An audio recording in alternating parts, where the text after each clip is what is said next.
Good evening, councillors, ladies and gentlemen. I'm Councillor Will Cross, Chair of the Strategic Environment Planning and Transport Committee. I'd like to welcome you to tonight's meeting, for which we'll be using equipment connecting the chamber to a Microsoft Teams meeting.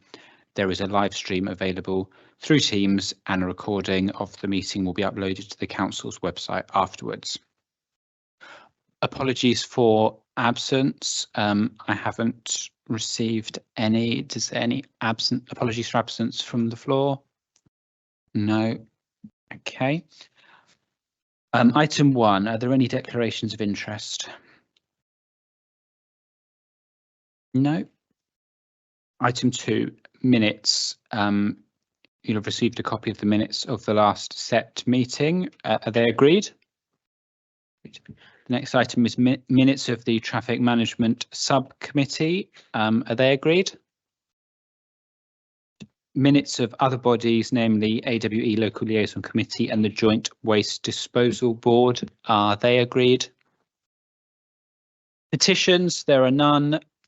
So we move on to item 6. There are no questions from members of the public, and there is one question from a councillor. So I invite Councillor Singh to make his question. As printed, Chair. Thank you. Councillor Ennis, I invite you to provide the reply. I'm going to read it out because I need to practice, Councillor. So thanks ever so much. Thank you, Chair, and thank you, Councillor Singh, for your question.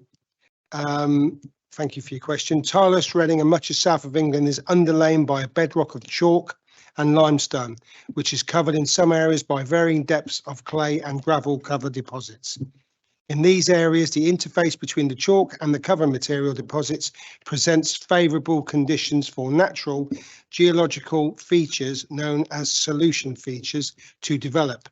It is important to understand that these features have developed over geological time, hundreds of thousands of years, and may lay in a metastable but dormant state if left undisturbed. The formation of sinkholes, as they are commonly known, results when the metastable material within the solution pipe is disturbed and washed out. This may occur as a result of external factors like excess water from leaking drainage, see Armour Hill, intense periods of rainfall, see Dudley Close, sudden localised concentration of water, soakaways, or a change in the load at the surface. For solution pipes to develop, certain favourable geological, hydrogeological and geomorphological conditions, I think I got that right, need to be present. The reason more sinkholes, got that wrong, sinkholes and instability episodes occur in some areas of Reading is because it is in an area where many of these favourable conditions are present. One that has permitted solution pipe formation and the subsequent development of sinkholes. Tylehurst is not the only area of Reading susceptible to the formation of such features, which have required extensive ground stabilisation works in the last 25 years. There have been several solution feature collapses for example, Field Road collapse, which was related to mining of chalk in the distant past, and the Sandcroft Road collapse in Caversham, which was due to a Thames water main burst that was allowed to run for more than 11 hours, resulting in the destabilisation of a solution feature and subsequent sinkhole that required extensive stabilisation by Thames Water. The council is taking on valuable lessons learnt following the Oak Tree Road solution feature collapse and are preparing framework contractual arrangements to onboard both specialist consultancy and ground stabilisation contractors. Industry lead-in times must be appreciated as there is a limited number of available contractors, as must the time required for our consultant to interpret data to make informed technical decisions. By developing these framework agreements, the procurement of industry leading to geohazards, specialists will expedite the process, thereby reducing the time it takes to start detailed ground investigation works and any necessary stabilisation work that may subsequently be required. I can confirm that ground investigation works are already underway in Dudley Close, which is being done within a couple of weeks since the road closure was installed to keep residents and users of the public highway safe. Previously, it would have taken months to arrange before these vital investigation works would have started. The council is also preparing the contract for a possible ground stabilisation scheme, should it be required, which will further reduce the long delays these type of schemes generally experience. The council fully appreciates and understands the frustration of residents following the Dudley Close closure and the extreme difficulty residents are experiencing by not being able to bring their vehicles past the closure point. Please be reassured that the council are working as fast as we can to safely deliver a scheme to reopen the road. Thank you. Thank you, Councillor Ennis. Councillor Singh, would you like to raise a supplementary question? Thank you, Chair. Yes, I appreciate the response and note the valuable lessons has been learned. Quickly, do we know by when the Octree Road sinkhole situation would be completed? An estimated timeline, please. Councillor Ennis. No, that's another question that can be raised with officers and discussed and taken forward. Okay. Thank you. We now move on to item 7, which is the draft Christchurch Conservation Area appraisal. So I'd like to invite Mark Warringham to introduce the report.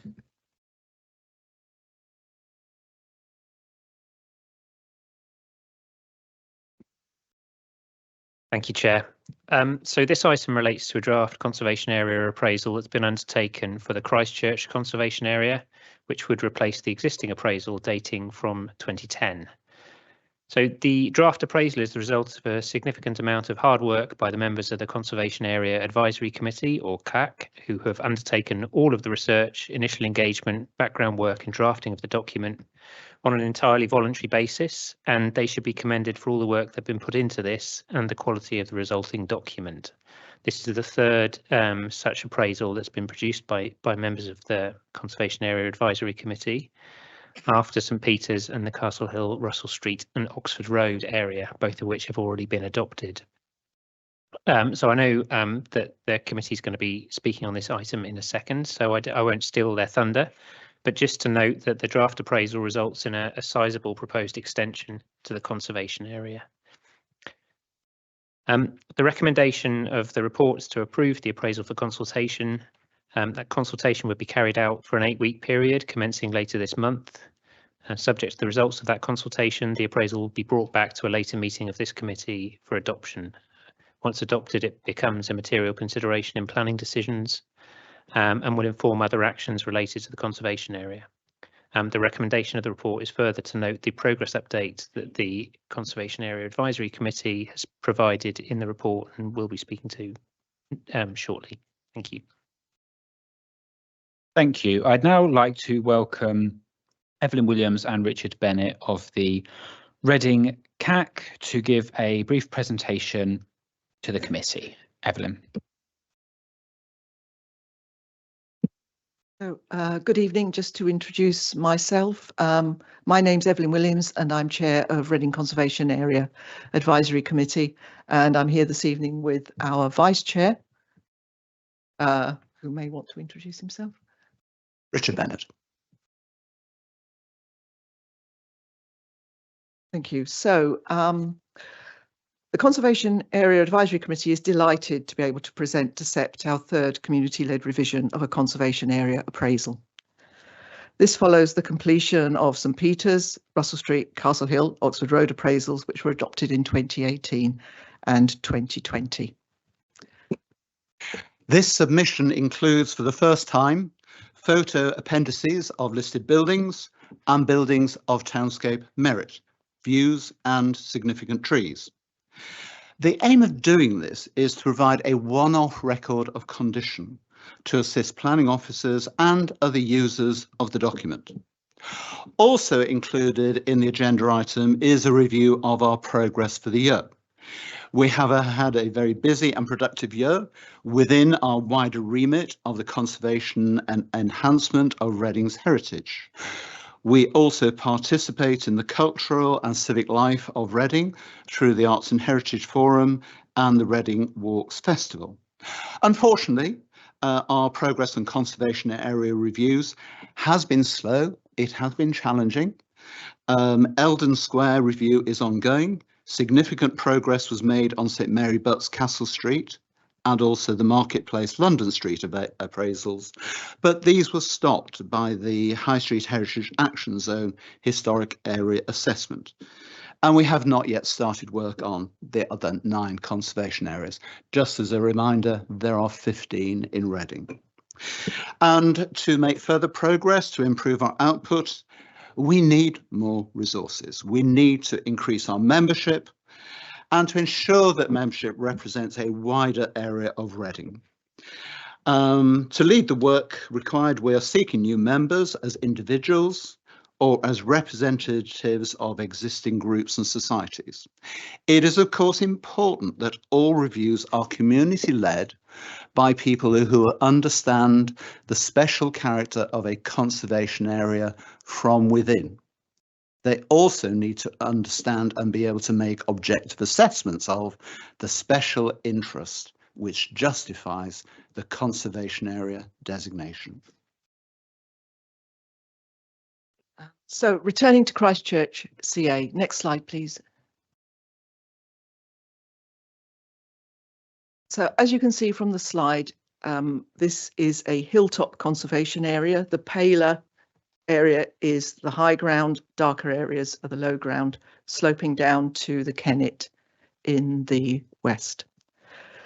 Historic development focused around the roads leading to the east, south and north of the gravel ridge to the south of Reading town centre. The views of the skyline of Reading attracted the attention of Mary Mitford in the 1830s, as she described the approach to Reading, the fictional Belford Regis from the south. About this point, where one road skirting the Great Pond and edged by small houses diverges from the great southern entrance, and where 2 streets meeting or parting lead by separate ways down the steep hill to the centre of town, stands a handsome mansion surrounded by orchards and pleasure grounds, across which is perhaps seen the best view of Belford, with its long ranges of modern buildings in the outskirts, mingled with picturesque old streets, the venerable towers of St Stephen's and St Nicholas, the light and tapering spire of St John's, the huge monastic ruins of the abbey, the massive walls of the county jail, the great river winding along like a thread of silver, trees and gardens mingling amongst all, and the whole landscape enriched and enlightened by the dropping elms of the foreground, adding an elusive beauty to the picture by breaking the too formal outline and veiling just exactly those parts which most require concealment. Nobody can look at Belford from this point without feeling that is a very English and charming scene, and the impression does not diminish on further acquaintance. From the 17th century until the early 19th century, it was a semi-rural location with market gardens, cottages and larger houses and facilities for those travelling into and out of Reading. The pattern of streets demonstrates the development of this suburb and include representative examples of the work of Reading architects, brickwork and styles of architecture from the late Georgian to the early 20th century. Next slide, please. Now, as Mark Warringham introduced, there is, of course, an existing conservation area appraisal. So what's the fuss about? One, it needed fundamentally updating in any case. And 2, we are and it needed improving, improve the quality, improve the content. Extensions are also proposed to the conservation area. Where are we? Oh, next slide, sorry. Gotcha. So extensions are proposed to the conservation area to include a wider area to the east and the west. And the justifications for this are in the updated conservation area appraisal, subsection 5, and that's page 10 of the appraisal. We had some original ideas of extensions. However, these changed. So the extensions now follow and have been informed by public consultation, which we have undertaken, and also review with and by Reading Borough Council officers. And that has been included, being informed by joint walkabouts. The changes in particular include: the largest extension is to the west. It includes the Reading Hindu Temple. This was designed as the Whitley Methodist Hall by Cooper and Howell in the Edwardian Baroque style. This closes the view from Christchurch Road, together with properties to the rear. The tall late Victorian terraces to the south of this junction. There are good examples of late 19th century ribbon development with patterned and or polychrome brickwork. We have the Whitley Street shops and the former Wellington Arms. The Wellington Arms is an 1897 public house by a notable local architect, William Ravenscroft. One of the shop fronts is across a pair of semi-detached properties which date from the early 19th century. The other properties are later, with good quality patterned and or polychrome brickwork. Some retain original ground floor residential entrances. The east end of Millman Road includes many substantial terraced, semi-detached and detached properties. The most significant property which is featured is number 9 Highclere, which was built for John Swain, a rope and brush maker, in 1895. Now, there is a small extension to the southeast, and that includes properties which contribute to the setting of Christ Church. This extension takes in Sintra Avenue and in the area of green space. Number 34 Christchurch Road is the original gatehouse to Sintra Lodge, home of Martin Hope Sutton. After his death, some of the land around Sintra Lodge became available for building, and Sintra Avenue, arguably the most handsome road of its era in Reading, was laid out. The action plan in section 8 is an important part of the document as it sets out an approach to managing the conservation area in the future. Table 1 includes actions such as the need for clearer general guidance to all property owners and residents in all of Reading's conservation areas. Table 2 deals with more specific problems in the Christchurch CA, such as the poor maintenance of some properties, street clutter, refuse and bins. Next slide, please. The CAC team involved in producing this appraisal were Richard Bennett, John Missenden, Dennis Wood and myself. I would like to thank all our CAC colleagues, some of whom are here tonight, and Councillor Wendy Griffith for their support. We're grateful to Christchurch and Kates Grove Community Association and everyone, including councillors who attended our informal public consultation event in July 2022, and members of the public for their feedback at that time. We thank the former RBC Conservation and Urban Design Officer, current Conservation Officer and Planning Policy Manager for their assistance in reviewing this document and providing professional maps. We would also like to thank Councillor Karen Rowland, Reading's Heritage Champion, Councillor Mickey Lang and Councillor Tony Page for their ongoing support to the work of Reading CAC. Thank you very much. Thank you, and thank you to yourself, Evelyn and Richard, and the CAC for your work as volunteers on this piece of work. I would now like to invite Mickey Lang to speak on this item as the lead member. And if anybody else who wishes to speak on this item could please indicate. Councillor Mickey Lang, Chair. Thank you.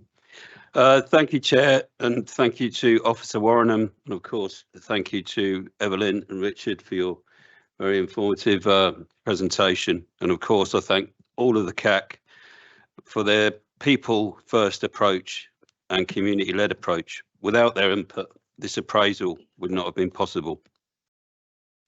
As stated, Reading has 15 conservation areas, all with their own character. Surley Rose, St Mary's Butts, to name a few, Castle Hill, Russell Street, Oxford Road, a different character altogether. The Horncastle looking like cream tea cottages, the old marketplace, and of course, in my opinion, the prestigious Eldon Square, which Evelyn mentioned. The Christchurch Conservation Area, I have a particular fondness for. It was the first public meeting attended along with Karen Rowland, Councillor Cresswell, and this was too organised by the CAC. It was my first proper introduction to the relationship residents have with their conservation area and their experiences living in it. I think I said they were the guardians of our historic heritage and architecture for future generations, and I thank them for their commitment. Along with the positives in this appraisal, there are negative features and opportunities for enhancement, as it says. It's important to highlight these issues and vulnerabilities. And of course, we have the action plan and supported by an Article 4 where necessary. Ongoing management of these areas is important. It's an obligation for the council in partnership with the community. We must hold to these obligations. Historic architecture never changes over time in the physical sense. It may mature, it will weather, a bit like me over the years. What was once a new modern design would inevitably age. So conservation areas have been around since 1967, so they've aged as well. Introduced through the Civic Communities Act by one of our greatest Prime Ministers, Harold Wilson. The original ethos from a political standpoint or political advantage was to assure people the areas in which they live would be protected from what they called urban sprawl at the time. It recognised the link from conservation, not from a conservative standpoint, but from a progressive standpoint, people benefiting by creating an attractive and healthy environment. What does change inevitably is the way people live. What was once a single dwelling for a family could change to an HMO or 2 flats or a loft conversion or even a business, as we see from the pub Wellington Arms going over to business. This is why I welcome, subject to consultation, the additional areas to the existing Christchurch Conservation Area. The architecture may be set in stone, but people's lives aren't. I think this appraisal, reading between the lines, more than gets that. And these new areas will join seamlessly, as they already are, to the benefit of everyone. The action plan is therefore important for cohesion. The proposed area sits on the number 6, number 9 bus route. So I mentioned this before at the mayor making thing where I said a geography teacher took us into town on a field trip and they said to appreciate architecture, just look up. It's the best thing. You always look up. Right.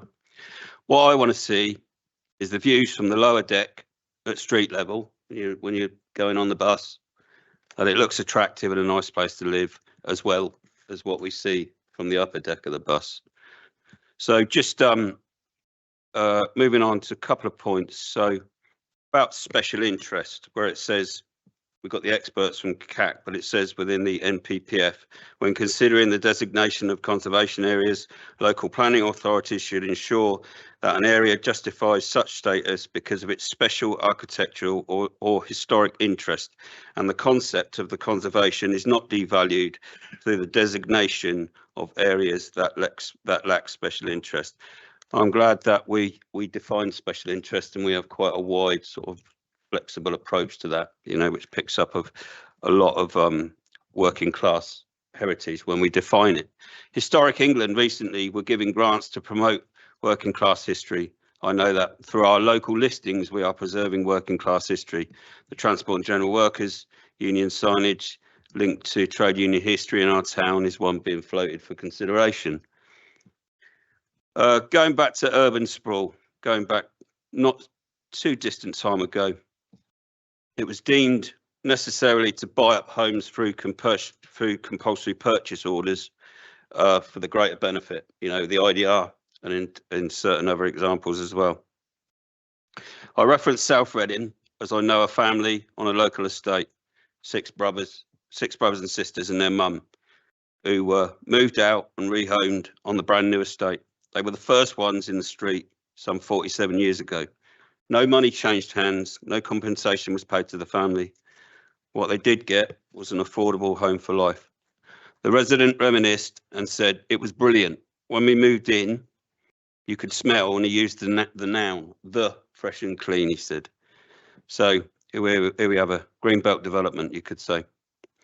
I hope we can reach one day a situation, and I think CAC, and particularly Councillor Rowland, when she did her appraisal on and CAC on Russell Street, Oxford Road, we can, when history and architecture is all valued equally. I ask you to support the recommendations in the report. Thank you. Thank you, Chair. Thank you, Councillor Lang. Councillor Page. Thank you, Chair. Can I endorse the comments that Councillor Lang has just made, and can I thank Richard and Evelyn for their presentation, and also for the supporting work from others contributing to this important appraisal. I too am impressed by with the amount of work that's gone into this and the very professional layout, and I think it's incumbent upon us as elected members to make it quite clear that we don't expect the result of this just to be noted and pigeonholed. I don't think it's only relatively recently that we as an authority have recognised the need to do a catch-up, not only in terms of updating appraisals, but also a much overdue resourcing. The result of the independent report that we had commissioned a few years ago resulted in the appointment of Bruce Edgar as our Conservation and Urban Design Officer, a post that hadn't existed before, and that work is being continued. And I hope that within the authority, we collectively as members will ensure that planning officers and others recognise and are encouraged to use the resource that these appraisals give them, and in order to incentivise other volunteers in other areas, it's important that we give them a proper airing and outing, as we have done this evening. And there is a rolling programme that needs to be taken forward in updating other conservation area appraisals. So I welcome firstly the comments on pages 126 to 128, which is the action plan, 129 rather, which is the action plan.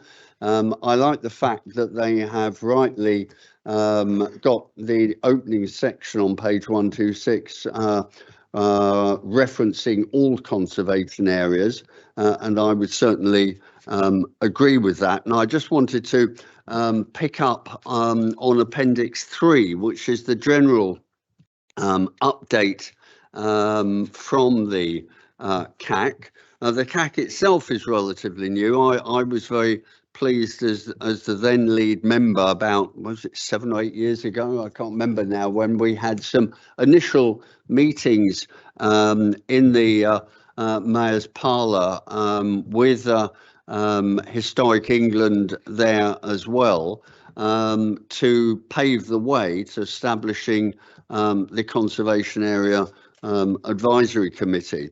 And besides the valuable work that they do around individual planning applications, and there's a long list on page 168 and 169, I would particularly compliment them and Richard Bennett and the Civic Society for the work that they did around the monuments and memorials, and that's referenced in paragraph 8.2. We allocated money from SIL, in the first local SIL allocations. We as town centre councillors were keen to see an allocation of money to address much neglected statues and memorials, whether those be crumbling graves around St Mary's or the Simeon Monument, the Maiwand Lion that needed cleaning, and the whole the repairs and restoration to the bandstand, and a whole range of other works that are being carried out in the town centre, and some of those have been exampled. And again, I hope that when the next SIL allocations are made, I won't be a member of the council, but I may well be sitting in the public gallery. I think there will be a need for some top up to that, because there will be a need for a rolling programme of works on that. And I would commend the report that Richard Bennett and others compiled around that.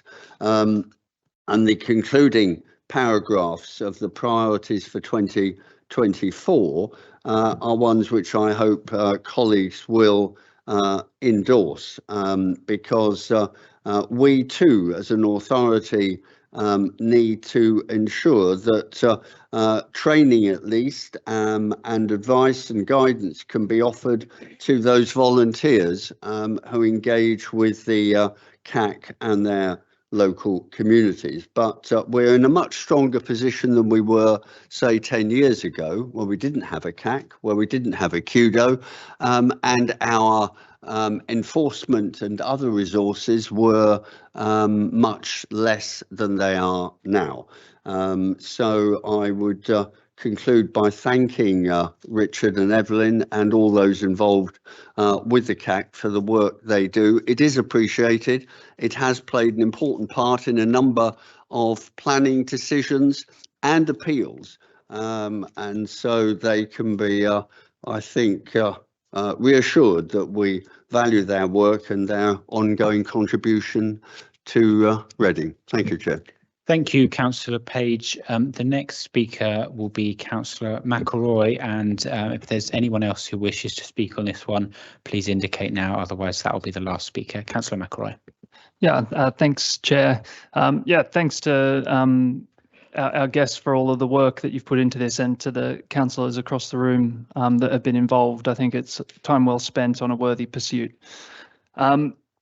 I had a bit of a chat with Mark beforehand, but didn't get very far, and I was just curious if I could put a question that they might be able to answer as well, which is around Warwick Road, which is right next to it. And I was wondering if it was considered to be included. I think it was, and if you had any thoughts on why it wasn't included and whether there was any scope for it to be included in the future. I guess it's crystal ball gazing, but just curious. Thank you.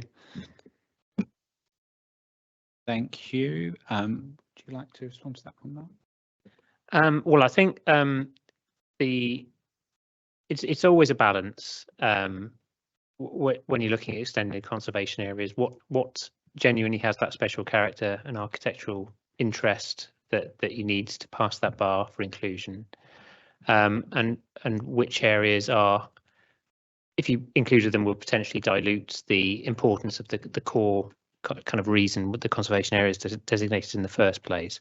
I think in this case, whilst there were, I think it was just felt that that particular road, whilst it had quality, certainly didn't quite pass that bar on its own. I think if the comparison is with kind of Sintra Avenue, so around the corner, I think what swung it in that case was the relationship that road had to the original Sintra Lodge, the relationship to the gatehouse, and the inclusion of that valuable green space alongside the eastern edge of the road. So I think that's what tipped that part over for inclusion in the first place.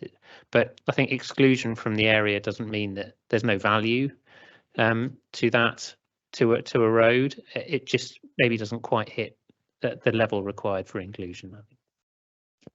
Thank you. Councillor Lang, do you wish to make any further remarks? No, it's just to come back to Councillor McElroy, and thanks Councillor Page for his input, a few words, seconded by the way.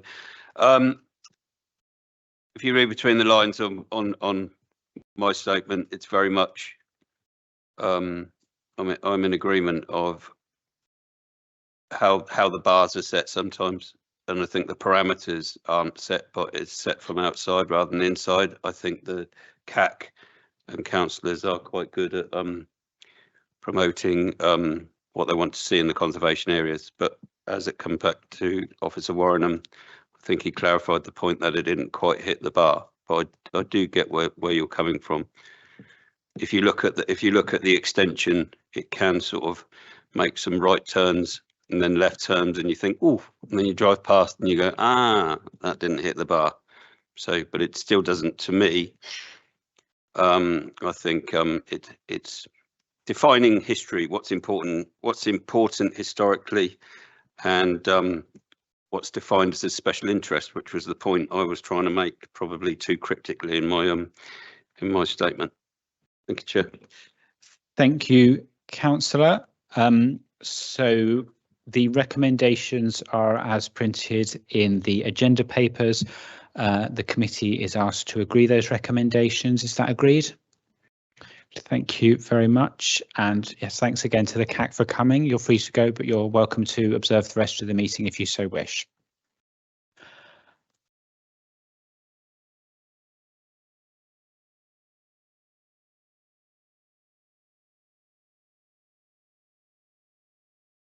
The next item on the agenda paper is Air Quality Action Plan Review, and this is a report to be introduced by Ross Jarvis.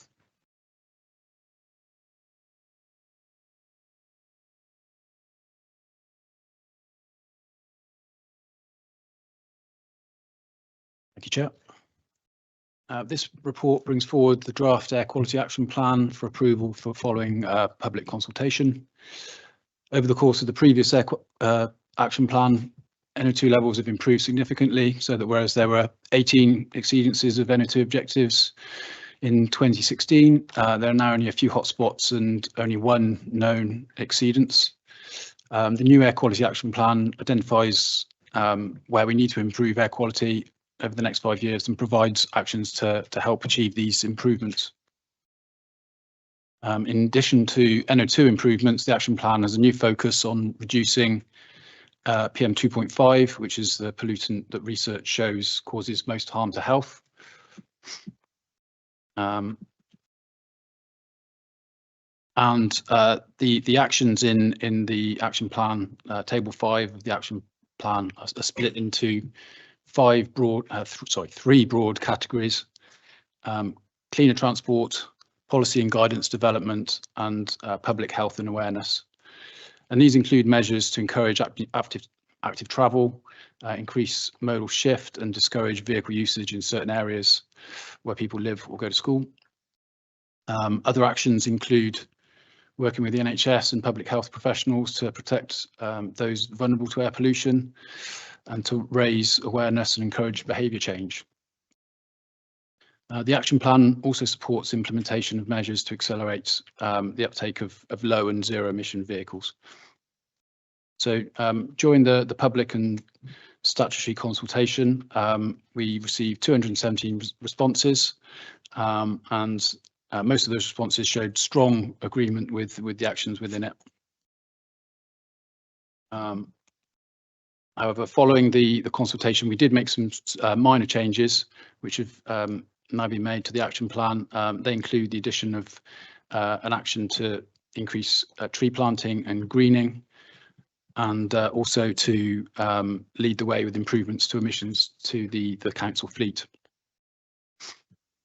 And following comments from DEFRA, we've also included, where the data is available to do so, we've quantified the improvement that individual measures will have on air quality. So we now ask the committee to approve the action plan for adoption following the conclusion of the consultation, and to approve the action plan to be sent to DEFRA for their approval to allow formal adoption. Thank you. Thank you. I'd like to call Councillor Ennis to speak, and if anybody else wishes to speak on this item, can they indicate now, please? Thank you, Chair, and really want to thank Ross and the other officers and your team for all the hard work and the commitment that you've shown and done with a very comprehensive report, a very important and comprehensive report, and a comprehensive action plan to ensure Reading residents are able to have clean air to breathe. It's good to hear that it's an improving picture in much of the areas of Reading as detailed in the report, but we know and appreciate and acknowledge there is much more work to do. Hence the importance of the action plan and the works that have taken place and will take place as well. And note the recommendations 1 and 2 in the report on page 171 to actually approve it. I've got an amendment which I will come on to in a minute if possible, but very much support it. And the action plan, as in 1.2, is working together is the key with business, with across the council departments, voluntary sector, with organisations and with residents as well, to get buy-in to ensure that people's actions and what people do, as well as the council, as well as business, as well as other organisations, that can have effect on air quality. And very much, as it says, it's linked in with our climate strategy, our emergency that we called in 2019, which had unanimous cross-party support. Again, was linked into the net zero targets of 2000 by 2030. The transport strategy, which has been through this committee, has been through SEPT with the clean air, with the clean air policy and the clean air priorities. And we can have a look in we're buying from the members of the public, the consultation, discussions on page 172, but also shown the examples of the measures and anything that was recommended or said to residents. It was over 217, wasn't it? 217 people replied. I think it's a really good response, and it's a varied response. 65% said the air quality was an important issue, 20% disagreed, and you can see it varies, and it's worth going through and having a look at the consultation process. There is one amendment I would like to table, 3.18, page 174, and this is of interest to people, councillors who are representing wards north of the river, but it has importance for the whole of Reading. Can you not hear me? As the whole of Reading is the proposed removal of the Cross Thames travel scheme, and it was RD AQ10. Understandably, about the unlikeliness of it being achieved in the lifespan of the plan 24-29, but I think it's such a priority for us. It's in our transport strategy. It's in one of our priorities that we should include it. We should put it back into the action plan. We'd like that put in. I'd like to move that, and I'd like to hear from cross-party councillors from north of the river wards about the importance of the Cross Thames travel scheme, because it will give Caversham, which have got, actually, if you look at the report, I was expecting more from East Reading, but it didn't really show in East Reading, but certainly Caversham did. And I take Caversham, not just Caversham ward, but north of the river, and the chance to breathe, because we know the amount of traffic that comes from, which could go from north of Reading, that could go elsewhere. If there was a Thames crossing, it would go out of the area and it would give Caversham a chance to breathe. We've been trying for years. Cross parties have been trying for years. I think it needs to be included, and I would welcome any views on that and support on that. The council certainly are making major efforts, and they're detailed efforts through BSIP and cycle initiatives. Again, we've called for cross-party support on there. And if you look at page 223, you can see, I'm not going to read them out in the interest of time, but you can see the efforts that have been made and the actions that have been done. It's not just talk, it's action. And we've got further action plans and, processes and schemes, transport schemes coming forward. We've got the EV coming up, charging, and the strategy there, which again is linked because that's part of the solution. But you can see the actions, and I have to say that many of the actions have been opposed by the Greens and the Conservatives. So when we hear them speak, we need to take that into consideration. Particularly disappointing was the bus service improvement plan, which is revolutionary. Revolution. It's going to be issues, yes, but it's going to be revolutionary in the future for East Reading particularly, and was opposed by the leader of the Greens for the reason that he was worried about cars coming out of their drives. So there was no issue of clean air. There was no issue of supporting and getting bus lanes in and getting people on the buses. They opposed the MRT, which was supposed to be another solution for East Reading. Everything we put forward, they oppose. They're going to come up with something tonight probably that they think is great. If we put it forward, they'll probably oppose it. So when they speak, take that into consideration. Love them to get involved in green sources rather than politics. I think it's important to make that point. We've got some big issues that are going to be challenging for some of a short period of time, but ultimately it will end with cleaner air for the people of Reading. So therefore, certainly support the action plan, put in place these measures that we suggested, congratulate and support, congratulations, but certainly thank the officers behind and the skilled experts in transport in Reading. We listen to experts this side of the chamber, the Labour group.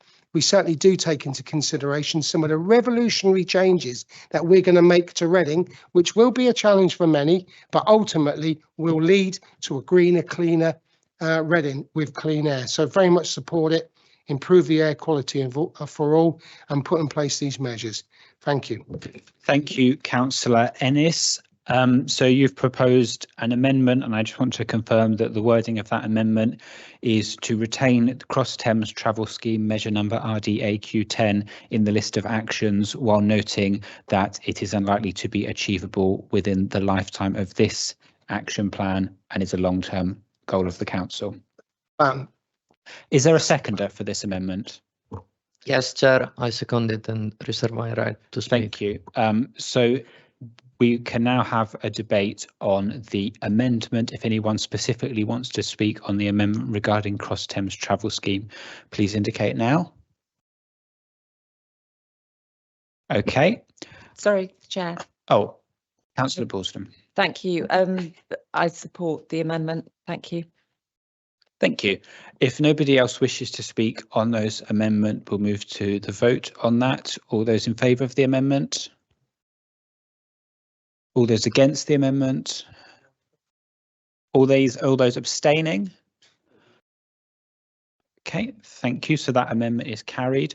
We now move on to the debate on the amended report. So I had an indication from Councillor Lanzoni. Did you wish to speak on that, or were you signifying your? No, I'm okay. Thank you, Chair. Okay, that's fine. Councillor McElroy. So back on the main point now, Chair. Okay, great. Thank you. Thank you, Chair. So firstly, this is a really good report in that it was really clear and to the point. It made my job very easy. So thank you for the officers and whoever was involved with writing it. I think it's great that most of the measures had strong support, but I guess this makes sense since not many of them are particularly disruptive. They're worthy pursuits with potential for good impact, but they're not transformative in a way that will, I guess, turn Reading away from the town it is, one whose air is dominated by cars and the inner ring road.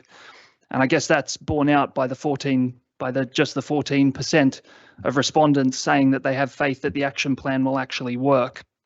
I guess, to be fair, most people said they weren't sure whether it would work or not, but that the council is only now proposing to quantify the expected impact of the proposed actions suggests the council doesn't know that either, which is worrying. But anyway, the additional work being added following consultation is tree planting and continuing to upgrade the RBC fleet. Great. Of those two, I guess tree planting at a grand scale could change people's negative perceptions. But that would probably need to be a lot of trees, which would be really great, of course. So I guess my first question is, what assurances can the lead member in this context give us that this plan won't turn out to be another one of the council's expensive greenwashing white elephants? And I guess the other bit talking about elephants, I guess I should raise the one in the room. The budget papers noted that emissions-based parking tariffs are coming to Reading, and as this report confirms and shows, and the budget papers said it is considered that a ULEZ would be required in order to be able to do this, and that officers are investigating the legal basis under which this could be achieved. So I guess my second question is, are we having a ULEZ or are we not? Thank you. Thank you, Councillor McElroy. If it's a greenwash white elephant, isn't it then green rather than white? Councillor Moore.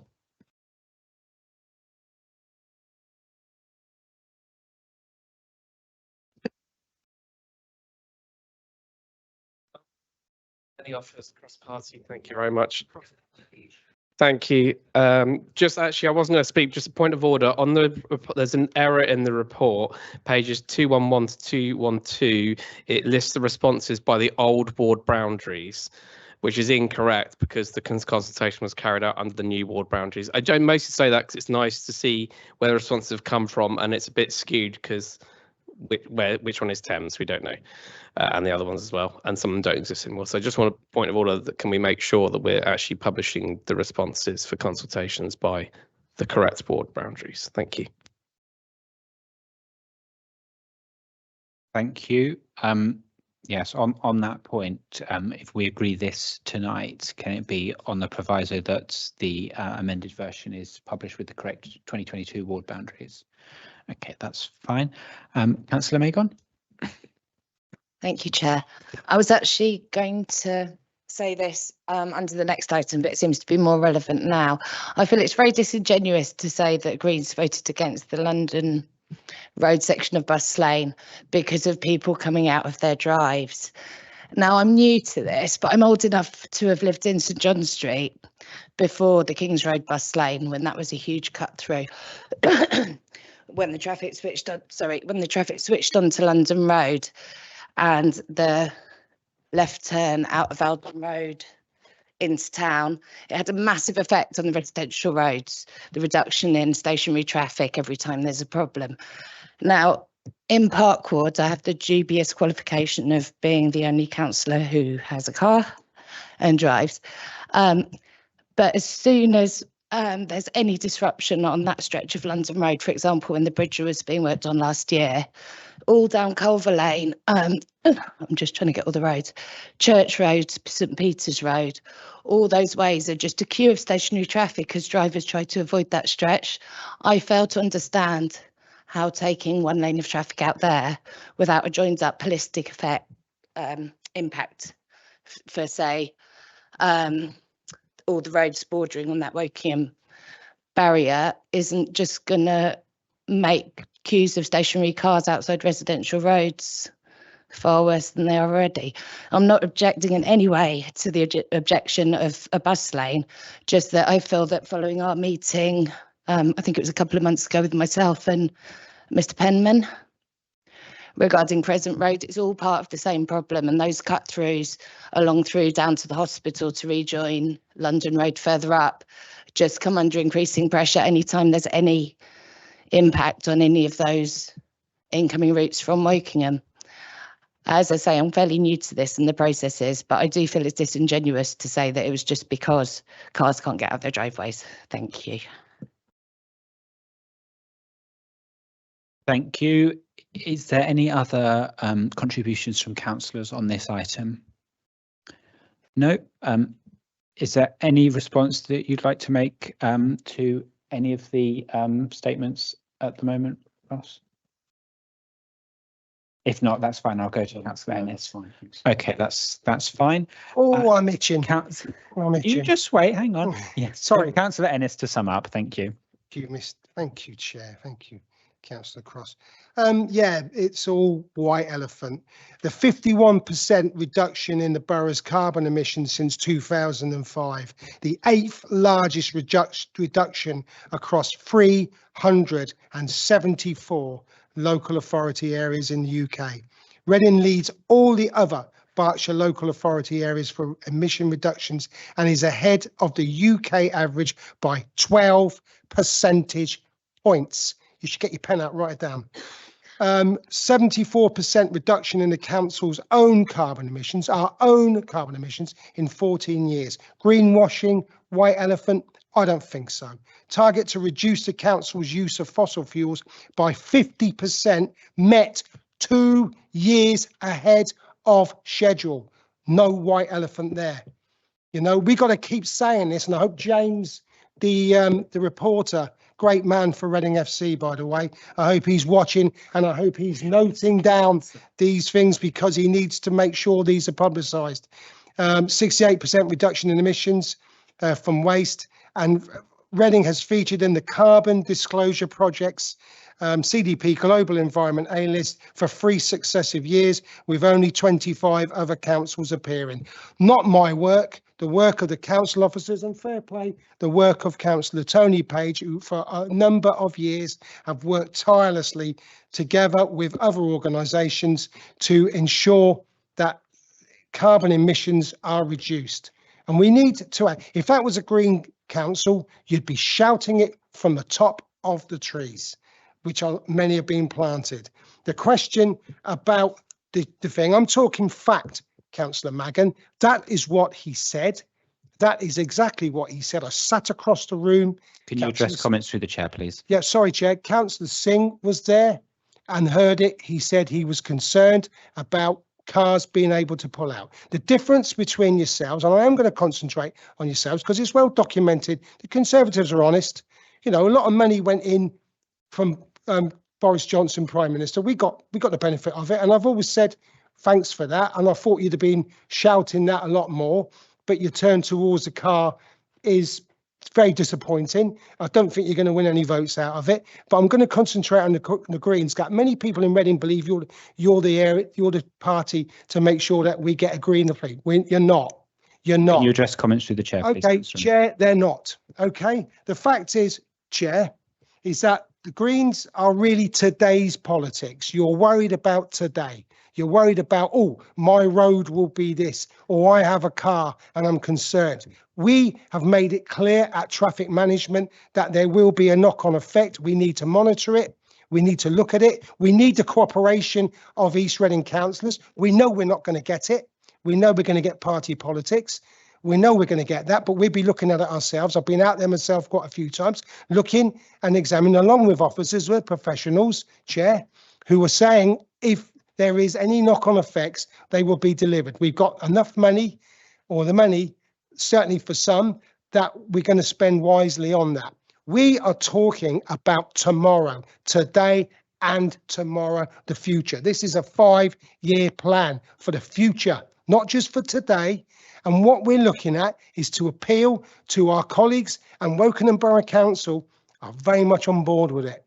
Very much on board. Lib Dem Council are very much understanding the situation that people from Woodley and Lower Earley, we've got to make the buses better. We've got good services there, but make them better for them not to drive through the streets of East Reading. That's the future, not today. I've got a car and I don't want to get out of my drive. I'm worried about my drive, not that sort of thing. The future. So in after 5 years, Chair, when we come back on this plan, we can say that bus use in East Reading, bus use throughout the town of Reading has gone up, has increased, therefore less traffic. And this thing about we don't know, we do know. And your party in other areas have pushed and promoted bus travel and cycle travel as the way forward. They understand more people getting on buses, less people on cars. They get it. It's a shame you don't. And I'm sorry to spend a bit of time on it, but I do want to do that because I think it's important that we understand that, this party here is clear about the future for good travel, for bus travel, for public services, public transport, for cycling, for walking. And people, we're going to come on to EV, people who want to use their car, and they need to. There are many people in Reading that need to use a car, and we're not banning it, we're not stopping it, we're not charging them. We understand that, but we're going to talk about the choice of car that they're going to drive. And that's the future for us. And we're confident, given them figures that I gave earlier on, that we are going to achieve cleaner air. We will achieve that. Thanks to the great work that our officers and some of the councillors previously have done, we're going to achieve it. We're very clear it's a priority, and net zero is a priority. Uncompromising. We're very clear on it. Thanks ever so much.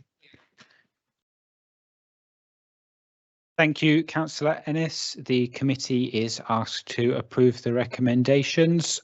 Is that agreed? Oh, sorry, should I do all those in favour? That's unanimous. Excellent. The next item on the agenda, thank you, The next item on the agenda is item 9, Strategic Transport Schemes Update, report to be introduced by Chris Maddox. Chris, when you're ready, thank you. Thanks very much, Chair. So yeah, this is the regular report to this committee, assessing our progress with delivery of our programme of major transport schemes within the borough. We're not seeking any decisions this time, but just got a few key updates and highlights from the report. So just been discussing the delivery of the BSIP funded programme. So that includes the continuation of the Reading All Bus ticket discount scheme, which has been really popular thus far, and also the introduction of the tap on, tap off payment, which again has been really popular. In terms of the bus lane programme, so construction works have now started on the Oxford Road scheme between Zinzan Street and George Street. So that's the first one to be delivered. And also delivery of the next phase of the South Reading Bus Rapid Transit scheme on the A33 is due to start in the next couple of weeks. We have also now got all of the approvals for the Reading West Station enhanced passenger facilities, working with Great Western and Network Rail, and that is planned to open next week. So that's an update to the report. Work has also commenced on the installation of lifts at Tilehurst Station by Network Rail.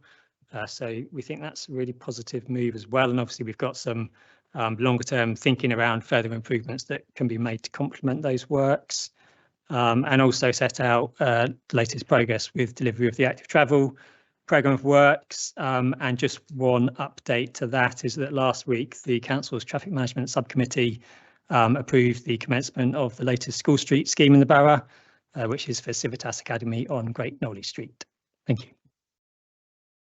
Thank you very much. I'd like to invite Councillor Ennis to speak, and while he's doing so, if any other members who wish to speak could please indicate. Thank you. Councillor Ennis. Yep, I'll try and thank you, Chair. I'll try and be as brief as I can. I think it's all there. There's lots going on. There's lots of investment. You know, and no one can say that we're not doing nothing. You know, we've got the Shinfield Road active travel scheme. We got Bath Road coming on. We got, you know, the potential of linking, because that would be the ultimate key, is to link all the cycle active travel schemes and processes, so people have a plan. There is a map out, but it's ultimately linking together them cycling, and we can't do it on revenue. We can't do it on council tax money, and we can't do that. We have to get grant, and the ambition is to keep going for grant funding to go further and further. There's more lanes going in, there's more work. The Shinfield Road is not finished yet, but the work will be there. Very much the bus service improvement. They started work already on the Oxford Road, and there will be by 2025 a seamless, easier route for people to use the bus. There's pinch points. We worked, you know, thank Chris for his work that's going on. We worked with the bus companies who actually put forward where they believed would be the pinch points or the places that would make it easier for buses to go through, so people can see, not get charged for other things, but see it's easier and quicker to get a bus. And it's all there. We had a meeting, didn't we, Chris, with Great Western Rail only recently, and the Tilehurst Station is up, you know, and that would be the final, and further work hopefully would be the final station. And we're looking for the future, very much trying to link in the Greater Reading railway stations with active travel with the buses and whatever, so people can see that it would be easier to travel by public transport. So I very much welcome this report and this update, and I hope councillors welcome it as well and ask questions on the particular schemes. The School Streets programme, we've got 5 now, I believe, and we need more, and it's good that we promote it even further. And then the final is the actual active travel behavioural change programme, which is worth looking at right at the end of the report. I'll leave it at that and thank officers again for their work, and look forward to meaningful contributions from colleagues across it tonight on discussions about the specifics of the report. Thank you. Thank you, Councillor Ennis. Councillor Griffith. Thank you very much, Chair. Very much. Thank you very much to the officers and the teams for the hard work on getting Reading West Station up and running, and look forward to the opening next week. It's been a long time in coming, and I'm sure the residents of Battle, Coley and Abbey Walls will be very pleased that it's going to be opening soon too. What's not in place at this phase will be the accessibility, and although the lift will be added at some point in the future, we're not at this stage able to supply any sort of date for that. And I know myself and fellow councillors will be continuing to press for the addition of lifts to ensure that everyone in our community is able to use the station safely. Regarding school streets, just a quick word on that. Really, really good to see so many schools considering school streets. It's not just about movement of traffic, but it's also about encouraging active travel, encouraging kids and their parents to walk or cycle to school. And it's really good to see the strategies sort of combining to benefit our air quality around schools, encouraging healthy travel and improving our neighbourhoods. Thank you very much, Chair. Thank you, Councillor Keeping. Thank you, Chair. I wanted to just address Tyler Station in my ward, where we had the rather peculiar situation of a waiting room on platform 4, which was made accessible, but there was no way for anyone in a wheelchair to get to it. So we mounted a campaign for accessibility improvements there, because the sign on the outside of the station said, if you are disabled, you've basically got to go to Reading, 3.5 miles away. So our petition got 1,400 signatures. We're very grateful for that, and very grateful to see the work has actually begun there on the installation of those lifts. But I'm hearing tonight of further improvements planned for the station, and I was wondering if the officers could please expand on what those are. Thank you.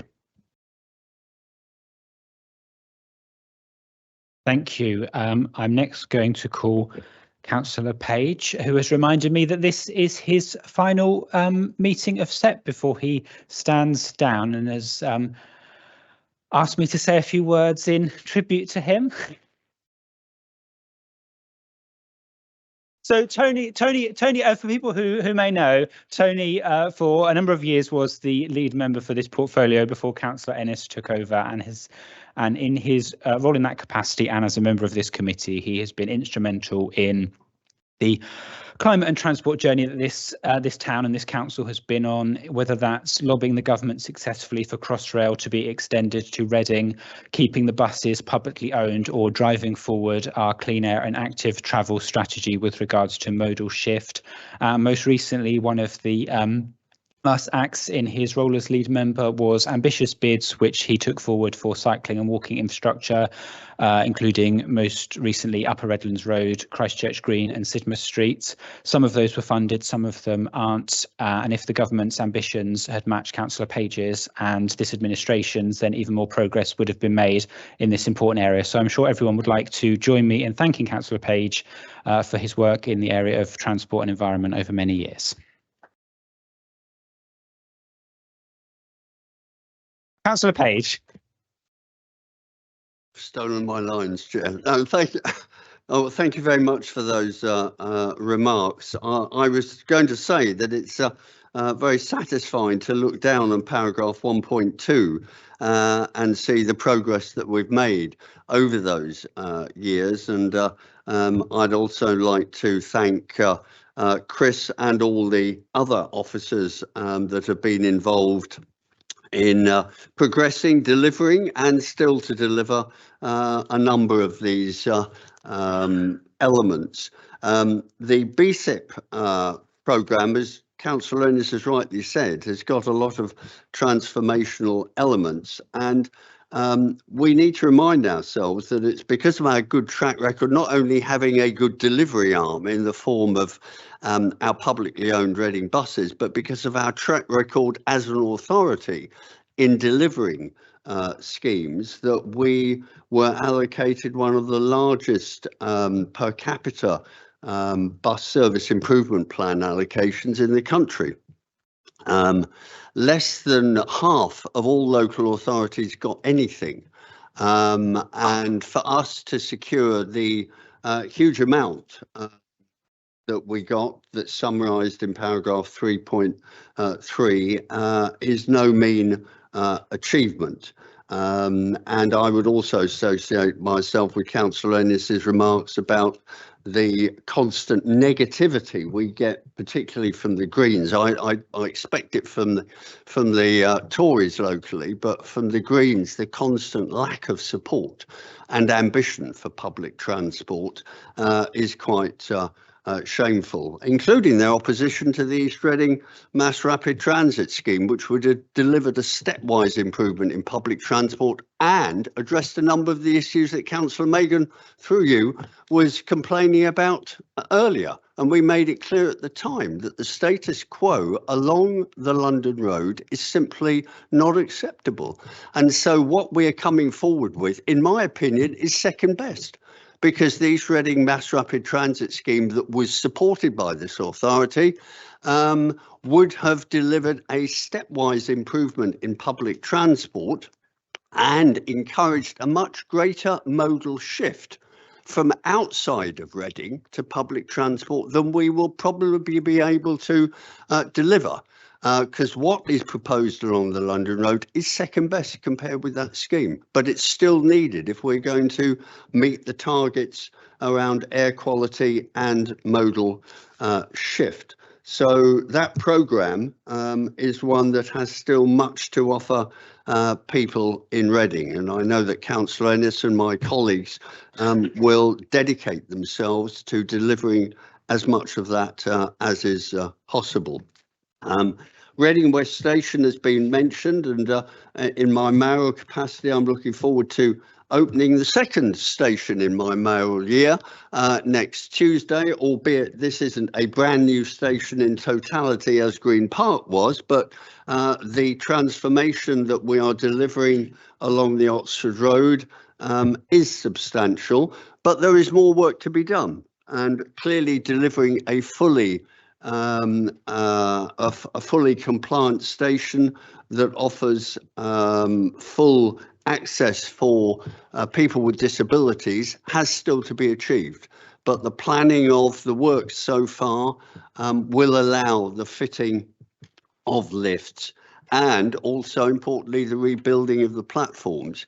And colleagues who are newer to the council just need to remember that the cheap element, in inverted commas, is actually sticking in lifts. The big cost is going to be the rebuilding of those platforms because they are not wide enough, and one of them for wheelchairs and need to be made of a consistent width. And anybody who hasn't done, and not many people do, stand at one end, the northern end of the platforms, and look at the way in which there's an inconsistent width, and the need for that to be addressed is an expensive project. But we will continue to lobby Network Rail, and also Great Western will be playing their part in lobbying that, because the potential for much greater use of Reading West is still there, and we are seeing already improved loadings at Reading West. And a final point I just wanted to make on this report, Chair, was to pick up also on the school streets.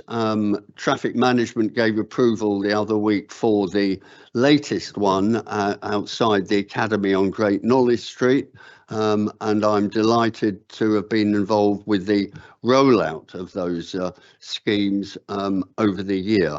They are popular, they're important, but again, as with so many of our schemes within the borough, they take sometimes a bit longer because we as an authority believe in proper consultations. We don't rush like some authorities have done the implementation of these schemes.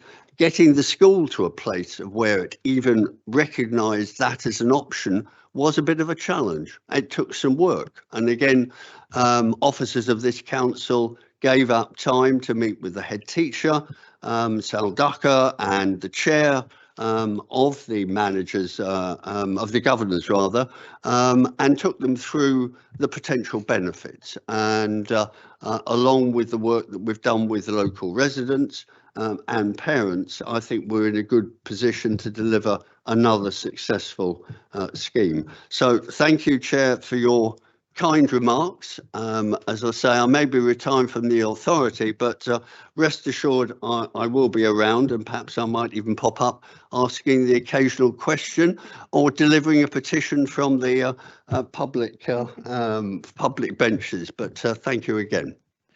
Thank you. So before I call the next speaker, I've had indications from Councillor Singh and Councillor Moore. If anybody else wishes to speak on this item, please indicate now, as there'll be no further speakers otherwise. No, Councillor Singh.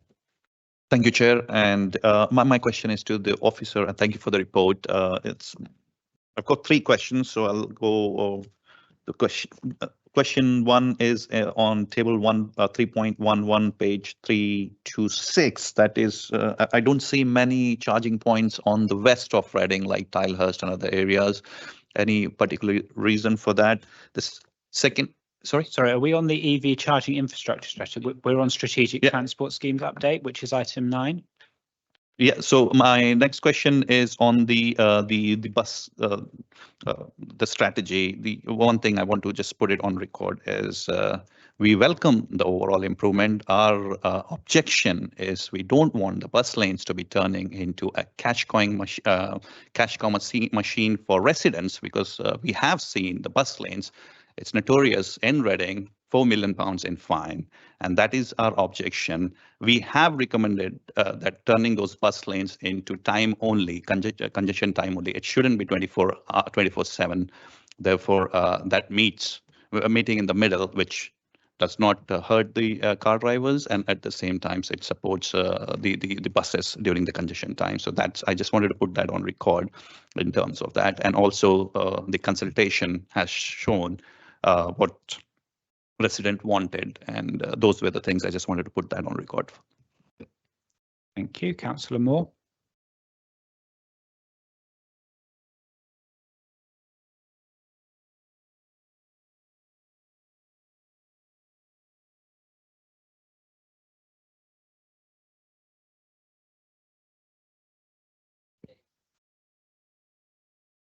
Okay, thank you. Right, thank you, Chair, and thank you for getting me a microphone. I hope we'll have that sorted soon. Just a few points.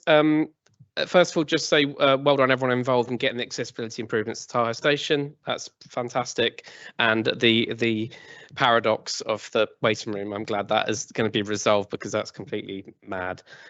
Really pleased to hear about Reading West and the update on that next week. I had heard there were staffing issues, but hopefully that will evaporate away, and we'll get some resolution to that. And I'll happily see it open and use it next week. So that's really good.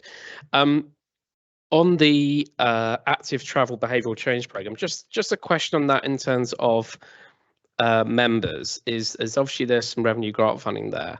Is there information on what that programme is going to entail, and is there a way for councillors to feed into things in their ward that might qualify under that budget that we might want to think about to promote active travel?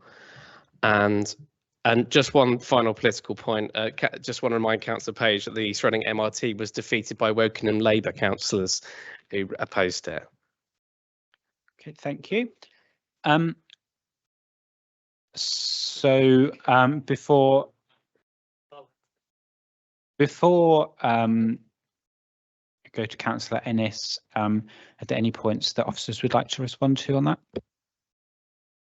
Yeah, thanks so much. Yeah, so just a couple of quick ones. So Reading West, absolutely, it's a real objective around step-free access and lifts. So we'll continue pushing Network Rail and Great Western around that, definitely. And in terms of staffing issues, I haven't heard that. I mean, we did meet Great Western last week, and they're all set to start, staffing the station. So I'm not aware of that myself. Just in terms of Tilehurst, Councillor Keeping, yeah, so I mean, this is very early stages and unfunded, but what we're looking at doing is a similar thing to what we did at Reading West, is putting together a master plan in partnership with Network Rail and Great Western around what else can be done, particularly around, improving kind of sustainable access, walking and cycling to the station, Obviously, at the minute, with the kind of car park entrance coming in front of the station, that isn't ideal in terms of trying to encourage walking and cycling. So unfunded and just initial kind of ideas at the moment. But if we agree a master plan with the railway industry, then we can use that as a basis to bid for funding in the future. So that's what we're looking at doing on that. And yeah, just in terms of active travel, yeah, absolutely. Any ideas gratefully received. We do have this revenue package of funding from government. It's out in the report. We're doing quite a lot, but obviously if there's anything else that we can do, then yeah, absolutely. Thank you. Councillor Ennis, do you wish to sum up? Just got 2 points. I mean, the first point for Councillor Singh, you voted against the bus service improvements. You voted against, that's fact. I don't think your colleague would have voted against them though. I think because he was very much in favour, and I keep saying this, he wrote a really good article that I cut out and kept and quoted on many occasions, and I thought he wrote that article better than anything I could do. But you know, the Conservatives have moved on. The point about the bus lanes, they're not cash cows. They're designed to get people using the bus, making it a quicker route. You get fined if you use them. The best way not to get fined is don't drive in them. Really, is any advice you got? Anybody that just don't drive in them. Really, they're pretty clear. You know, you'll get done if you do. You know, so that's really the message for that. Really, the other point is you know, throughout the years, we know you mentioned about EV, which we're going to come on to anyway. You know, we got plans for that. But all areas of Reading, and we got, you know, are going to benefit from a lot of this, particularly, you know, places like South Reading. We've got the Buzz 9, and, you know, Green Park now to Whitley. It's a great initiative. Let's hope it can wash its face and make a bit of money. Green Park has already been successful. It's a shame we haven't got a decent football team to actually use that at the weekends, but one day we will, he hopes. Less chance of that than I think than getting to net zero, to be honest with you. I think we got more chance getting to net zero than we do Reading getting out of League One, but there you go. And also the school streets is really good, and it's also that the South Reading councillors have reported support, very much support and appreciation, Chris, for the work. And then we see Jeffrey Fields and Christ the King are interested, and that would be really good to get that up and running. So South Reading councillors are very appreciative of the work and the you know, the money, the investment that's going in with Buzz 9 and also the school streets. So they very appreciate that. Thanks ever so much for the work that's going on, and very much welcome the update. Thank you, Councillor Ennis. The committee is asked to note the progress and delivery of the current programme strategic transport schemes as summarised in the report. All those in favour? That's unanimous. Thank you. The next item on the agenda is electric vehicle charging infrastructure strategy. We're on that one now. Councillor Singh, in case you want to. Okay. And introduction by Chris Maddox.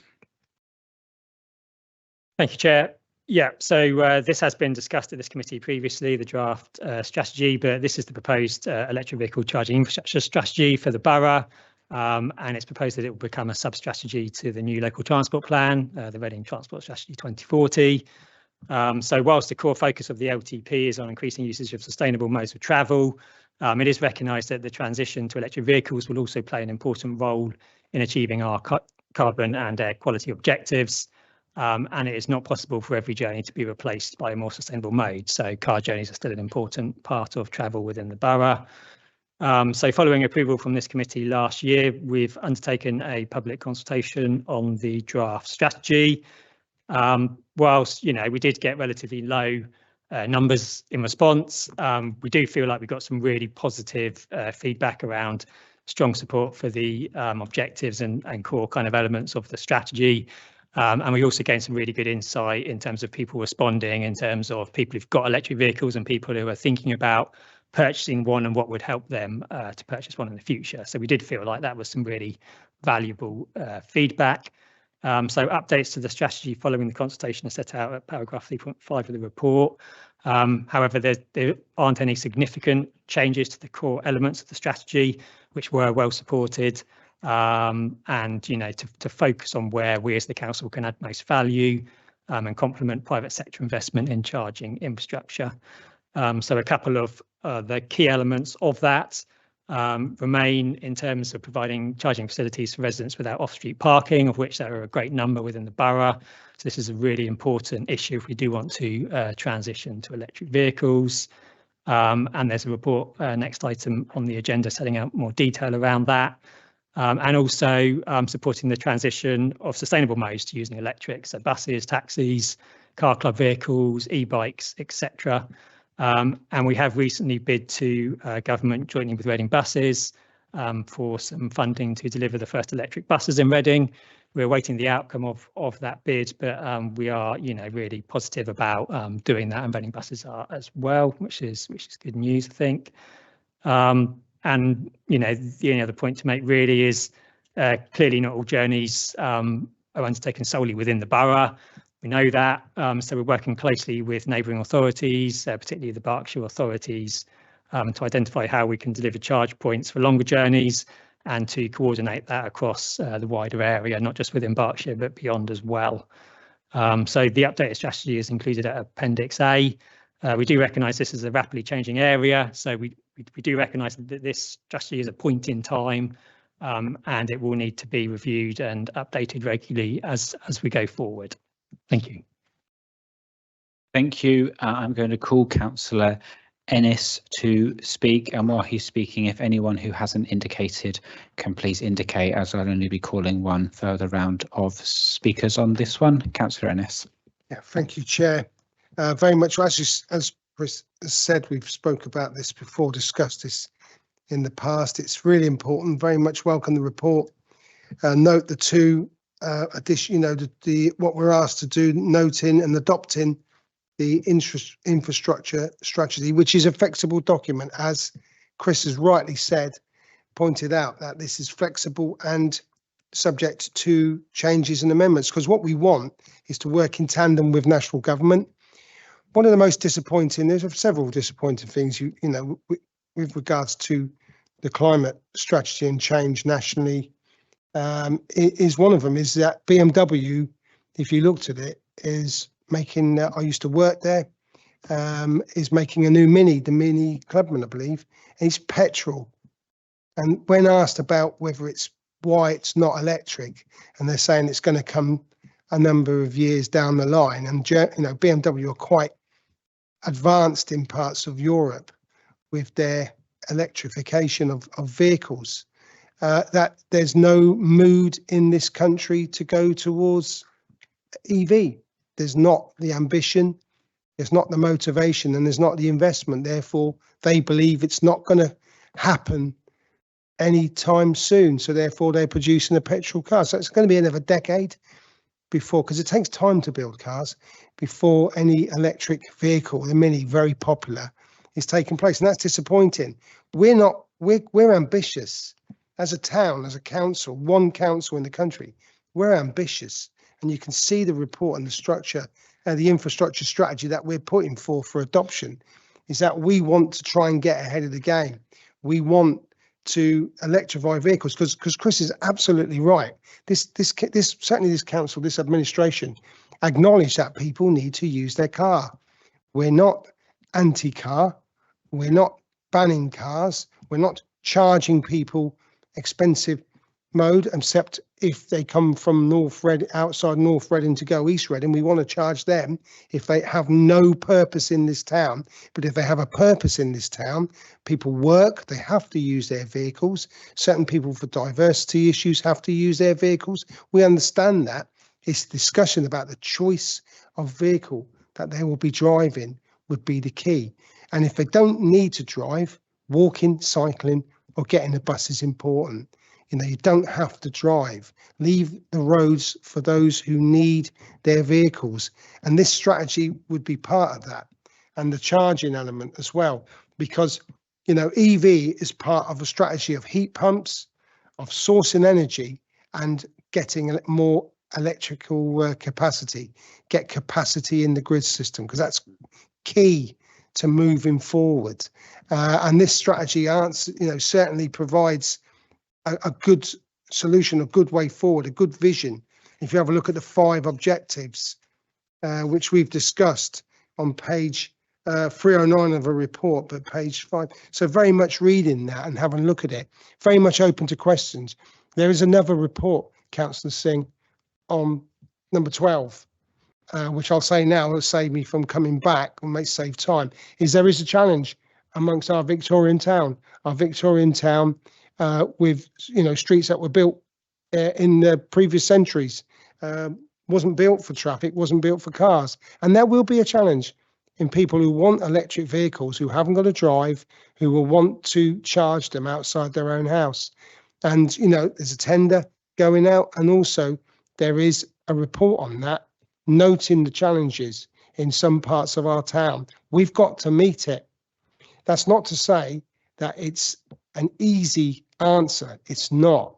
But we've got to meet that as much as possible by making charging as widely available as possible. So those that haven't got drives, who find it difficult, will be able to charge vehicles. We've got to do that. That is key to getting to net zero.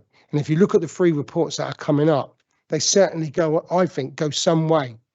And provide all the answers, because it's we're still in a period where electric vehicles is at an early stage nationally. We've got to get a government in, and we've got to press that government to ensure that electrification is key. It's a priority. We've got to do that. But I think locally, this strategy provides a vision for us going forward. And the other 2 reports, they're good reports, particularly number 11 with the tender, and number 12 about the meeting the challenges of charging across pavements and whatever. I think go some way to a really good start for us to take EV seriously, which we are doing, and to go for grants. We're going for grants. We're pushing government for grants, which will help us get there even more. So very much welcome this and the other 2 reports as well, Chair, and thank Chris and his team for all the work that they're doing. Thank you. Thank you, Councillor Ennis. And I'd just like to take issue with one of the things you've said with regards to car manufacturers. They didn't say there was no appetite for the transition to EV from this country. They said there was no appetite from this Tory government because business needs certainty, and they've not had it from this government with their chopping and changing on when the deadline will be for the last sale of new petrol cars. And it's part of a long list, really, isn't it, of short-termism from this government. They were shambolic in how they were handling Brexit. They were short-termist in what they did with HS2 and on housing and on local government. Business needs certainty, and they haven't had it from this government. And the environment, unfortunately, is paying the price from that. The Tory party did once say that they were the party of business, but I think we know where business is looking to now for a party that will give them stability. But I digress. I agree with everything else you said. I just wanted to put that on the record. Okay. The next speaker who indicated is Councillor Moore.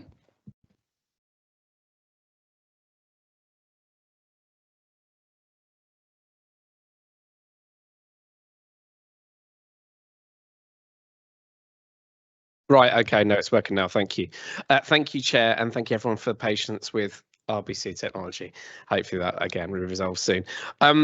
Got quite a few things to say on this. So I agree with Councillor Ennis that we're still going to have cars, right? We've got a great bus system and people do a lot of walking and cycling, and we've got lots of train stations as well.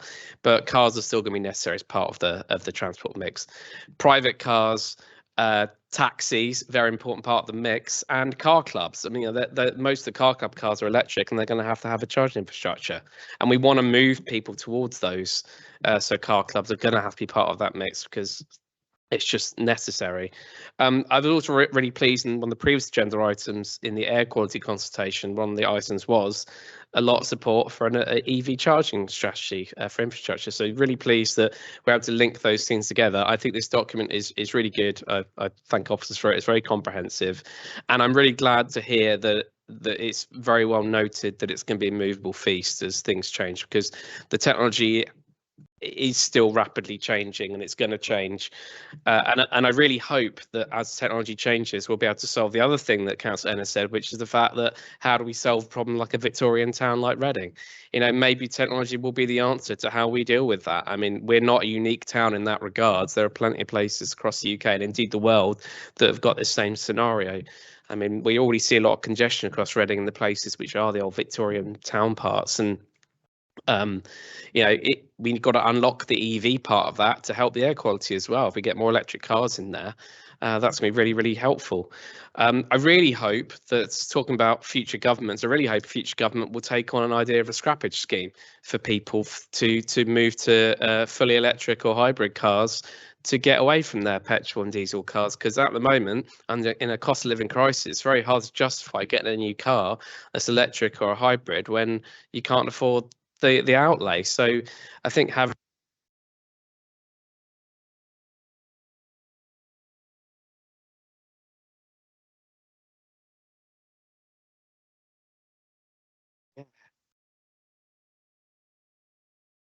Thank you. Yes, I think something like that would really, really help.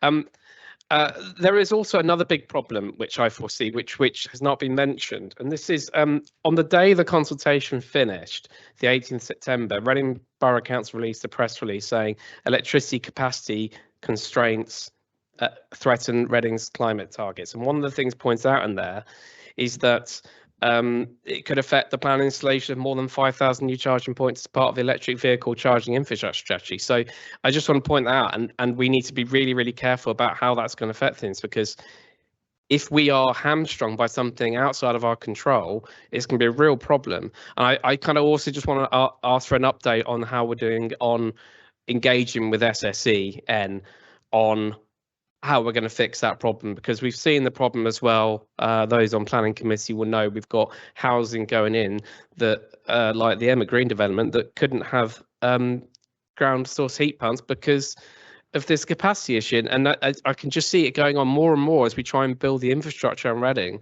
This is becoming more of a problem if we can't unlock the capacity of the electricity network. It affects housing. It affects the climate emergency, essentially, of Reading and the surrounding area. So I just wondered if I could just also ask for an update on where we are on that. Thank you. Thank you, Councillor Hornsby-Smith. Thank you, Chair. I also share your concerns, Councillor Moore. I think that's a very, very good point, and it's one that we really need to press SSE on in terms of their investment programme. What I really like about this report is that it is research-based, it's thorough, and it's a very detailed piece of work. And it's the sort of work that will really help us in delivering this step change in the use of EVs. I wanted to draw attention to the fact that on section 322, which is on page 332, one of the highlights for me is that it's going to deliver 3,000 new residential charging points, or residential charging points that are in residential areas. And the following item also draws attention to the fact that it says it's going to include enhancing opportunities in socially deprived areas in Reading and to achieve the best available price for residents. So those additional 3,000 points that are going in will mean, Councillor Singh, that that parts of West Reading will also be represented in benefiting from all of these charging points. I think if you compare the graph on page 329, which shows the existing charging points, which I think is what you're referring to. What we're going to deliver is something that's, one of our objectives is to make sure that this is socially responsible, that we cover the widest possible section of the community, and especially emphasising those who don't have ability to charge at home. So So I very much welcome this report. As I say, the following report does stress, whichever model we go down, that this will provide opportunities for socially deprived areas in Reading. And that's got to be good news, and it's going to be removing some of those obstacles that we've been talking about being able to actually charge your car in an area where people live in Victorian terraced houses. So thank you very much, and I endorse this report. Councillor McElroy. Yeah, thank you, Chair.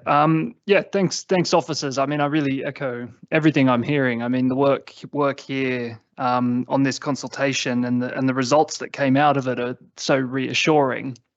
You know, that while the rest of the country may not be Reading, according to BMW, if their reading of the Tories having their finger on the pulse is correct, that at least that's not the case in Reading, because the consultation to me just gave such a clear signal that the council is on the right track with what they're trying to do here. So I think I like this report, this work and where it's going, and you'll have our support on it. A couple of questions for officers. In the second bullet for 3.5, it says the draft strategy document has been updated to reflect the recent government announcement that the timescales to end the sale of new petrol and diesel will change from 2035 from the previous policy of 2030. And my question is, what does that mean in practice for our strategy? Have we just updated the document to reflect what they're saying, or has it actually kicked some of our aspirations and plans further into the long grass as well? Or has our timeline stayed the same irrespective of the circus in London? And then the second one, which I was thinking about with regard to the energy demand issue that was mentioned before, does the strategy include making use of this as an opportunity for vehicle to grid energy options as a technology where, you know, Reading could be an early adopter to meet some of these challenges by having a huge bank of batteries on their doorstep in the guise of these EVs? So those are my two questions. Thanks. Thank you, Councillor. And I'd just like to add to what Councillor Hornsby-Smith was saying and commend the fact that this plan prioritises the siting of public EV charging points in the highway rather than on the pavement, because that will be very beneficial to pedestrians to avoid excess clutter, particularly pedestrians with disabilities, and is in line with the council strategy of reallocating road space to other uses. So officers to respond to any points in the debate. Yeah, no, thanks. Really useful feedback. Yeah, so in terms of the government changing the timelines, yeah, it simply is we've updated the factual bits of the strategy to reflect that. We haven't changed any of our timelines or aspirations around that. I mean, I still think there's it's kind of 80% target by 2030, so there's still some aspiration there. But yeah, no, we haven't changed anything in ours other than just factual updates. Vehicle to grid, absolutely. Yeah, I mean that's a real benefit of this and a benefit to residents as well. So that's the key part of the strategy, definitely. And then in terms of grid capacity, I know there's discussions at the kind of highest level of the council around that, so I'm sure I can get you a fuller update. But in terms of this, I think one of the things is, subject to this committee adopting the strategy, we're then in a stronger position in those discussions with SSE specifically on this, because we can now, we can then say the council has an adopted strategy to deliver these. So therefore, SSE, you need to plan for this, and there's a bit more certainty around that. So I think it's only one part of that wider grid discussion, but it's a vital part, obviously, for the whole climate emergency. So yeah, absolutely. Thank you. Councillor Ennis. Yeah, just like to thank all councillors, including particularly Councillor McElroy, for his positive remarks and going forward, and the good questions and the cross-party views on this. I think it's important that we monitor it, keep and see it as a movable feast, and try to work in our own respective wards how we can increase and improve that. So very much welcome that discussion It's very positive. Thank you.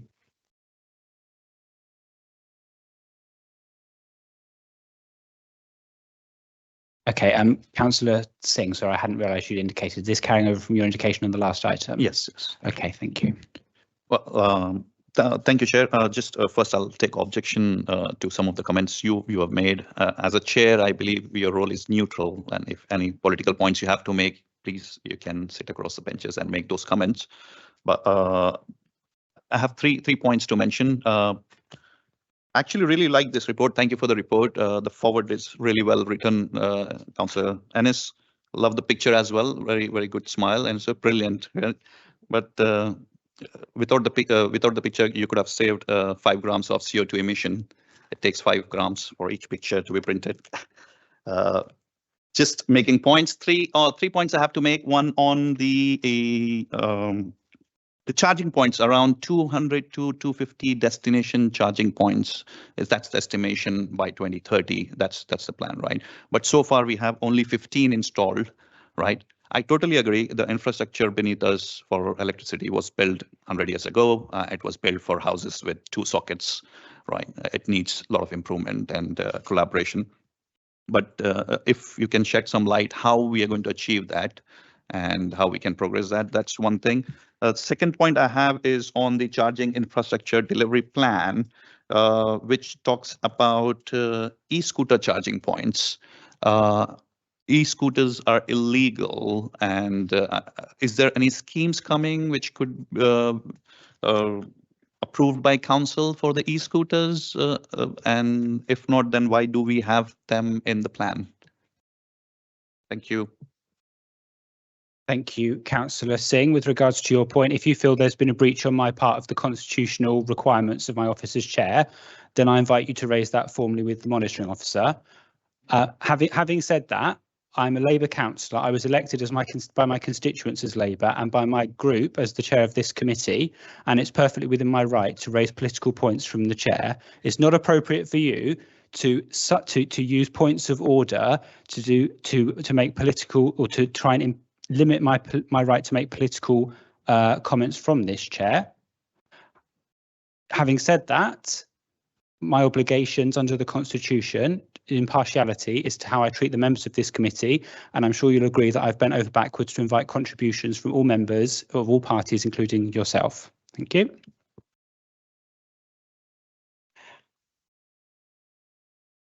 I'm sure it will. Chris, do you want to respond to anything further on that? Yeah, no, thanks. Yeah, so kind of agree in terms of, the ambition around the installation of chargers. I think it is quite an ambitious strategy. One of the things, again, government is putting some funding, making some funding available. So we have bid for some funding for this as well, in terms of residential charge points. And the other thing is working with the Energy Savings Trust. So the kind of strategy is set out within the kind of in terms of procurement is to leverage some private sector funding as well. So putting in some public sector funding for charge points, leveraging some private sector funding, which then means we get many more charge points than we could buy just with the public sector funding. So that's some kind of best practice that the Energy Savings Trust have been working with all local authorities on. So that's how we're aiming to get to what we think is quite an ambitious target. In terms of e-scooters, so yeah, absolutely, privately owned e-scooters are illegal on the public highway. The only legal e-scooters are part of government approved hire schemes. When there was an opportunity to put forward a kind of bid essentially to government to have one, we as a council decided not to. There are concerns around safety. I think some of the things that have happened have borne that out. So that's the only way currently that you can legally ride a e-scooter. However, this is a longer term strategy, and there is a possibility that they may become legalised during the course of this strategy. Therefore, we just wanted to point that out as an option, subject to obviously them becoming legalised in the future. But that isn't anything that we do without that government legislation taking place first. Thank you, Chris. The committee is asked to agree the recommendations as in the agenda. All those in favour? All those against? Oh, that's unanimous. Okay, thank you. Thank you, Chris. The next item on the agenda is EV charging in Reading tender, with a report to be introduced by Sam Sheen. Over to you when you're ready. Thank you, Sam. Thank you, Chair. Good evening. Following Chris's great report, thank you very much for that. We've approved the EV strategy, and which it does incorporate the EV charging infrastructure that's going to be required. So this is to inform the committee of the proposal to go out to tender for EV charging across Reading. The council recognises that the move to EV electric vehicles will result in the need to charge electric and hybrid vehicles on the public highway and car parks and other land. We posted out to tender to secure a suitable, qualified, approved and experienced partner to roll out EV charging in Reading. We're going to be using a concession-based contract, and the successful tenderer will be owning the infrastructure for the contract duration and be responsible for the operation and maintenance. All assets will then revert back to the council on completion of the contract, the long-term contract. Yes, they will be looking for them to deliver a range of EV charging solutions, including lower energy charging on street from either streetlight column or bespoke charging bollard, to various fast and rapid charging solutions within the council's car parks and other land and other council-owned land, with potential charging speeds from 5 to 350 kilowatts. Tenders will have to demonstrate a strong social value and strong commitment to carbon reduction principles that meet the council's priorities.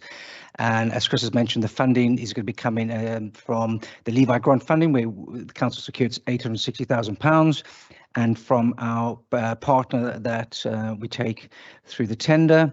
And some of them will have their own private funding, or they'll use the Charging Infrastructure Investment Fund, which is a government-funded initiative for them. I would ask that the committee approve the recommendations set out in this report. Thank you. Thank you, Sam. Can anyone who wishes to speak on this item please indicate now, as I'll only be calling one round of speakers. Councillor Ennis. Yeah, just to thank Sam for all the work, and it's good news that it's going to wash his face, and the tender will be raising the money themselves over that period of time. I think it's really helpful and a very positive mood, a very helpful and very positive mood. Thank you. Thank you, Councillor Ennis. The committee is asked to agree the recommendations as in the agenda papers. All those in favour? That's unanimous. Thank you, Sam. And you're here for the next item as well. So the next item is EV charging across the public highway licence trial outcome. Sam. Thank you, Chair. Some members will recall some years ago we started a trial where we were offering EV charging solutions across the public highway from their home to their vehicle, but in a safe manner. We've had a lot of expressions of interest, well over 71, and I think we've had a few more this week as well that are not included in this report. And eight residents have taken up the option to enter into a licence agreement. There was a number of reasons why the number was low, mostly because people hadn't bought their vehicle yet and they were making inquiries, or they were not sure about the parking arrangements in front of their house. The trial looked at several options of a slot drain, a bespoke channel, or a ramp mat that went over it. We've completed the trial. They are successful. They do work. And what we want to do is formalise it so that people have an access and a facility in order to have a charging facility from the house across the highway. And because, as Chris has mentioned, with the Levi funding, we have now got a facility within the project to roll out the installation and cover the installation costs during the rollout period. So when we roll out up to 3,000 units, still to be totally determined, but that's between 2,000 and 3,000 units, charging units. We will also during that period offer a free installation of a slot drain, as should residents want to take that option. It is stressed at the end of the rollout period, when all the infrastructure is in the ground, applicants will have to cover their own cost going forward. Just to quickly note that each applicant will still need to enter a license agreement, which is £75 with the council at this point in time, either during the first 2 years or going forward. And that's to protect themselves and the council and make sure it's operated safely. And I'll ask that the committee accept the recommendations. Thank you. Thank you, Sam. I'm going to take one round of questions on this one. So if anyone wishing to speak, please indicate now. Councillor Ennis. Yeah, no, thank you. To note the report and the recommendations and identify and acknowledge the challenges that are being faced.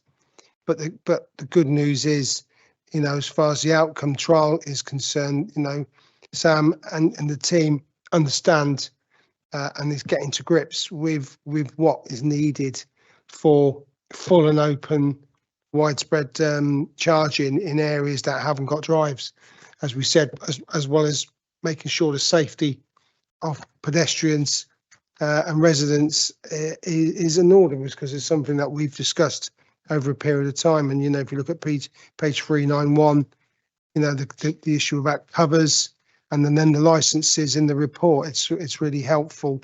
And to keep an update on it as we go forward, how it would develop, I think is really important, because the points you've made, Councillor Singh, are points that councillors are making up and down the country, not just in areas like Reading.